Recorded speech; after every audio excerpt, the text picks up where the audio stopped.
But a funny story actually is Bruce's parents. So before I had met him, during this orientation week, we had this big like Wow-A-Rama event, and Bruce's parents were like the people who founded that event at Cal Poly.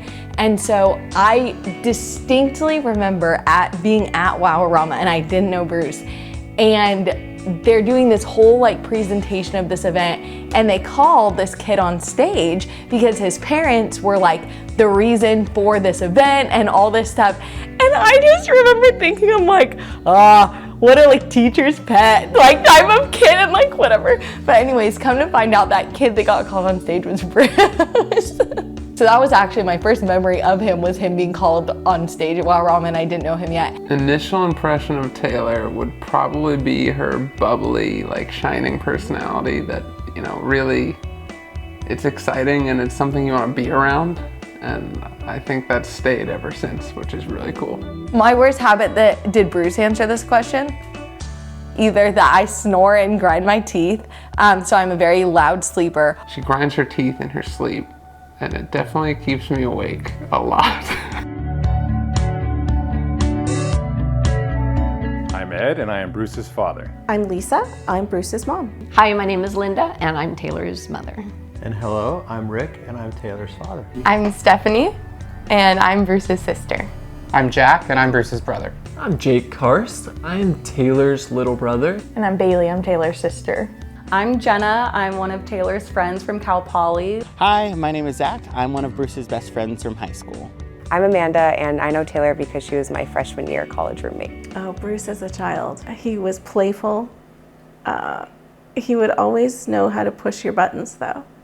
He would love to just get a reaction out of you. When Bruce was a child, he was very full of energy, very fun, loved to make friends, was not worried about us as parents. I remember when we were leaving one time to go away, he basically turned around, waved, and we always saw the back of his head as he ran off. What was Taylor like as a little girl growing up? Well, the first year of Taylor's life, she was a little difficult. She wasn't allowed to cry for longer than 5 minutes at a time. And she was a little fussy because of her being born with a heart defect. So she was a little tough her first year. And then once she had her heart surgery, she was just a regular toddler who needed structure and needed to always know what was going to go on that day. And she'd wake up in the morning, what are we doing today? What are we going to have for breakfast? And once we were done with breakfast, she wanted to know what we were going to have for lunch. And she was always a need to know little gal. I would say Bruce as a kid is very similar to Bruce as an adult. He's very goofy and silly, and also very protective of us, I feel like, but also mostly goofy and silly. I think also, like he does now, he was constantly looking for new things to try and try to get better at, and just trying to make himself better at everything. What was Taylor like as a child? Taylor was the angel. We all know that. Taylor was the angel in the family. Taylor also liked to feud with Bailey, and I was often on the outside of this. Taylor was an overachiever. Taylor was not an athletic overachiever, but an academic overachiever. But what was Taylor like growing up? Taylor was the epitome of a golden child. So anything that Taylor did, she did wonderfully at, which made me a little bit jealous most of the time. And that is kind of why he might have said that we feuded a little bit. We're also very close in age, so that kind of made us butt heads a little bit as well. But super nice to everybody. If I could give a word for what Taylor was a rule follower in everything that she did. He swam. Went in the pool all summer long. He was a fish. Basketball, baseball, drawing. He really liked drawing, but with a pencil. he didn't like the feel of crayons. He didn't like the touch of paint. So if you put her in timeout, and she didn't go in timeout a lot, she was actually a pretty good kid. But when she did go in timeout, she would bang on the door, "Let me out! Let me out, Mom!" I mean, you would think that like she was dying in there. And there Hard to believe. There was one time that I didn't want her to do that, so I told her that Mommy was going to take a little time out. And so I just wanted to go into my room for a very short period of time and cool off and whatever. And I'm in my room and she's pounding on my door, "Let me in, Mommy, let me in." And then all of a sudden she leaves. And I'm thinking, "Oh, thank goodness," or whatever. And all of a sudden she goes out the back door and she's at the sliding glass door of our bedroom. "Mommy, let me in." I would definitely say that Taylor was a good sister. Like the epitome of what you would want out of a sister. Somebody who, you know, cares for you, is there for you, and also is guiding you in the right direction. When I first met Taylor, I was at Cal Poly, and we were going downtown somewhere to have drinks at Cal Poly, and got to meet her, and she is just beautiful. She lights up a room. She's so sweet. When I first met Taylor, it was a great first impression. Again, we were playing pool, and we went out to dinner after that. I think we went out with a couple more of their friends, but as Taylor is today, she was always bubbly and nice and engaging, and all the things you see about Taylor today, she was the same way, which was nice. But his nickname was Stinky Bruce. We never really asked for a real good qualification on that, but just so polite. And I can remember thinking, we didn't know anything. We didn't know if they liked each other or not at that point, but we knew there could be something there just kind of by the little dynamic that they had at the table. And I told him that he smelled bad because young Bruce didn't like to take showers as often as...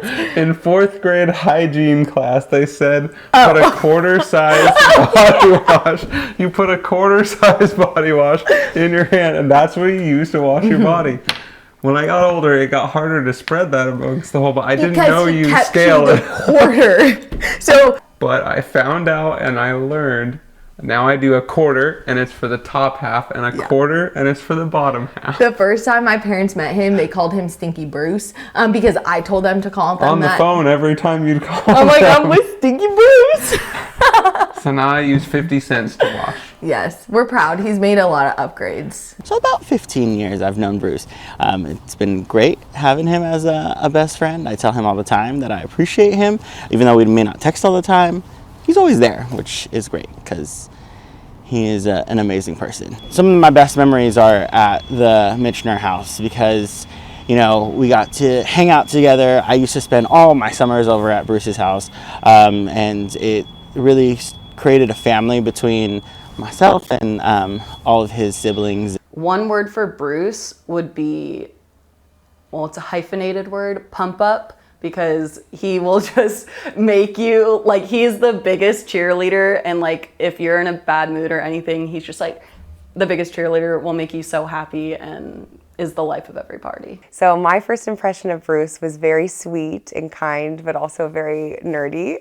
He took Taylor to her first date on campus at the local restaurant on campus, and I was there, and he was very excited to talk all about marching band. So very sweet, but we knew him originally as the engineer who was also in marching band. When I first met Taylor, I was obsessed with her. I think she's so funny, and sometimes she doesn't even know she's funny, but she's hilarious. And I really looked up to her as someone who was super social and friendly and kind, and I don't know, I'm obsessed with Taylor. I love her very much. My first impression of Taylor was that she was really nice, and then as I started to have conversations with her, I realized how smart she was and all of her unique perspectives she had on things, and it was really just amazing to get to know her. When she was in college, it was Parents Weekend for her sorority, for Chi Omega. So we did a whole bunch of things that weekend leading up to their big party, which was at the Madonna Inn. And so Taylor and I get there. I thought there was 1 million people there. There was probably hundreds. And so Taylor and I are hanging out and basically just, saying hi to everybody. And Taylor goes, Dad, I'll be back in just a bit. I got to do something. And so Taylor was the lead person speaking at this deal. And I'm like, oh my God, who is this girl?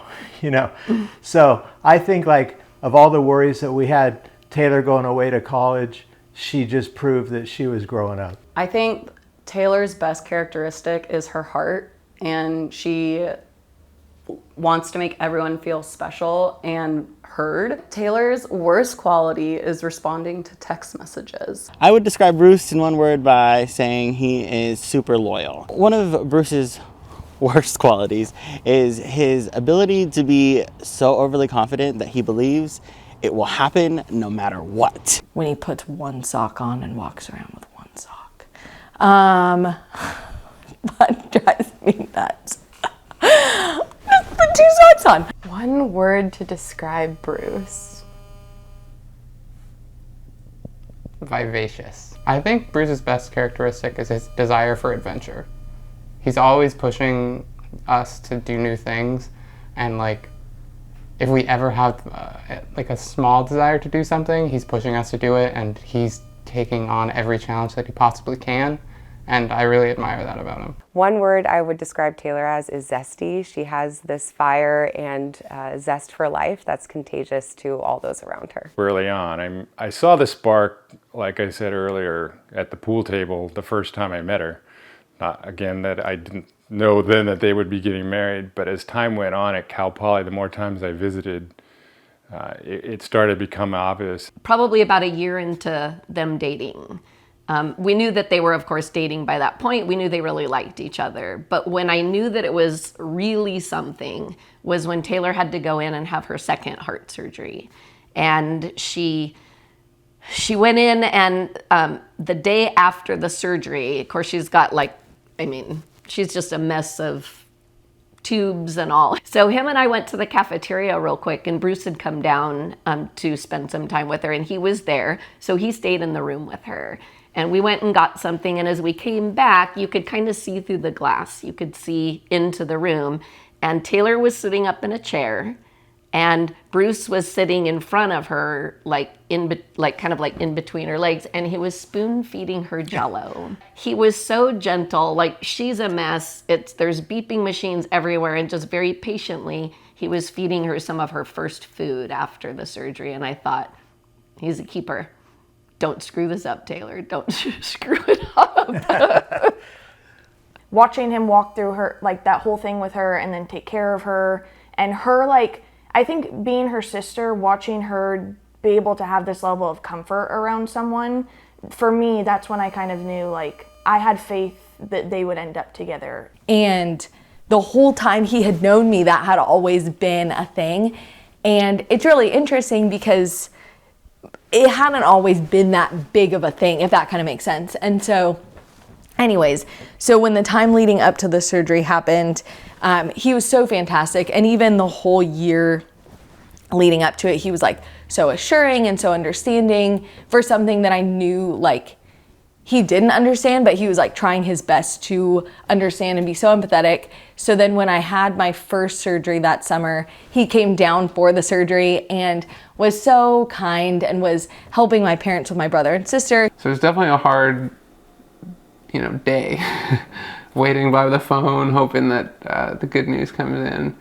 Pretty confident that the good news would come, but still it's a routine surgery for the doctors, so it's not crazy, but it's not a routine surgery for any of us. It was so nice, and I feel like it's so simple, but it was so telling of Bruce and his thoughtfulness and his I don't know, just how wonderful that he is and such a caretaker in that sense. And so he was feeding me the Jell-O, and he was so awesome. Taylor made Bruce a person. He did not get it before he met Taylor, and then after they started dating, he just understands and has a lot more empathy for people, which is pretty great. Bruce has changed since he met Taylor in some interesting ways. Obviously, when he met Taylor, he was 18, and he's 28 now, so that alone is going to change some people. But it's been interesting to watch as kind of, they were two very different people at the time, brought up different ways, and they shared a lot of qualities then, but it's been fun to watch them both pick up some of their good qualities and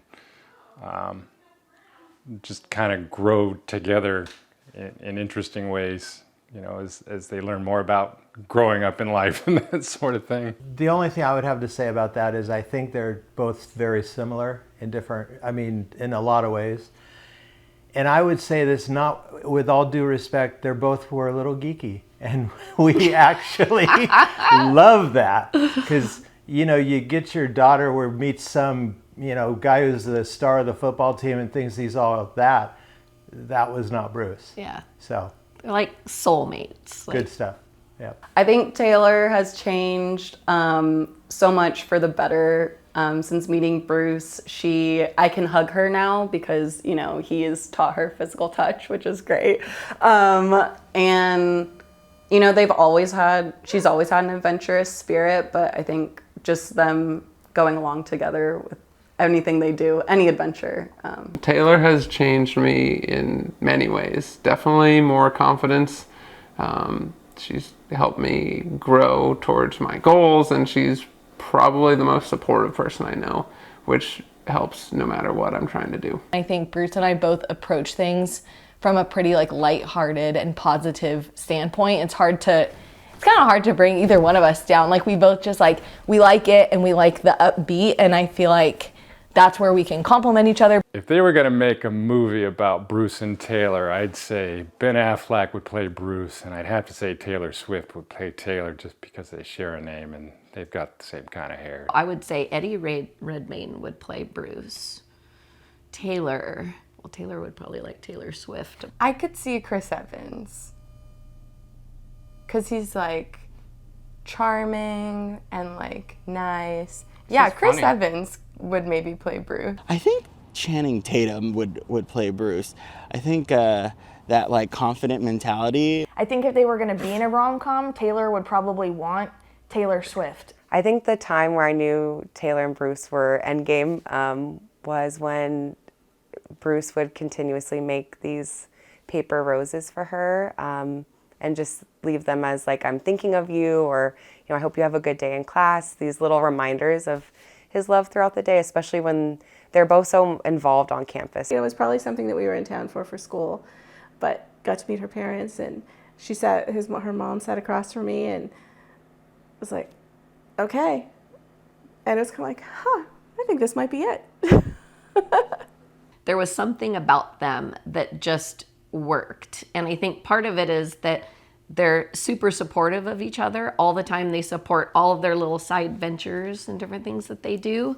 But they also give each other space because they have a lot of trust in each other also. When I knew that I was in love with Taylor, we had just gone back to her parents' house for a tour of Dodger Stadium, and we were hanging out. It was over winter break.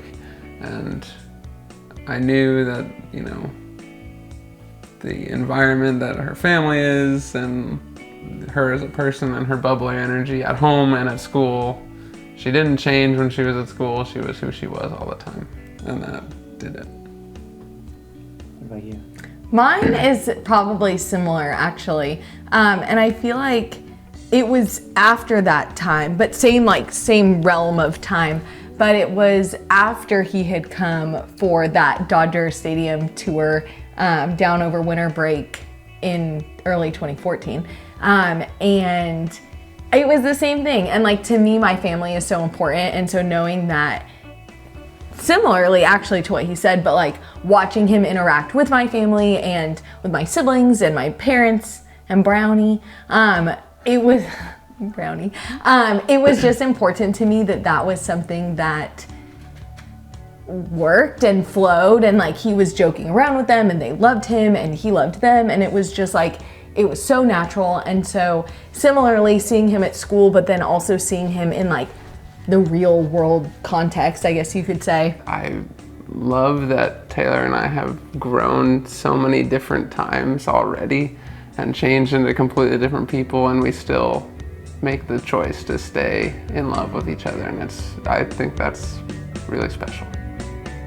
We laugh literally every single day, and I feel like that's like my favorite thing ever, is just like continuing to like be fun and just like find joy and like enjoy everything. So I hope we're laughing. That's what I hope when we're watching this in 20 years. I hope we've always stayed laughing. Good job. Okay.